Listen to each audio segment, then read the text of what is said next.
श्री गोपाळ कृष्ण भगवान की जय। लीळा नंबर 78। गुंफेतून चोर पळविणे। एके दिवशी रात्री बोनेबाईंच्या गुंफेत एक चोर शिरला। तो आपल्याला मारील म्हणून बघितल्यानंतरही त्या बाया गप्प राहिल्या। त्याने बाहेर अंगणात दारासमोर चादर पसरली आणि गुंफेतल्या वस्तू आणून चादरीवर ठेवल्या। ते गाठोडे बांधून निघणार तेवढ्यात बायांनी दार बंद करून कडी लावली आणि ओरडून म्हणाल्या, बा मोन्यदेव हो, धावा धावा, चोर चोर।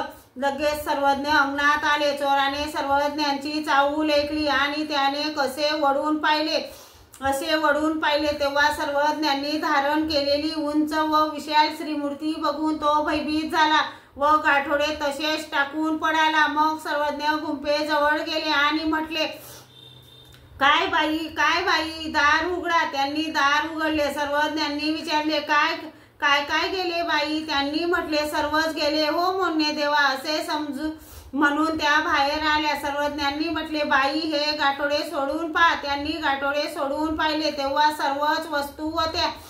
त्या म्हणाल्या, सर्वच वस्तू आहेत बा मोन्यदेव देवा। सर्वज्ञांनी विचारले, बाई ही चादर कोणाची?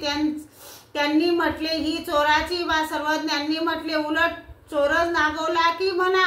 एकाच्या मताने सर्वज्ञ म्हणाले, कोणी कोणाला नागवले बाई?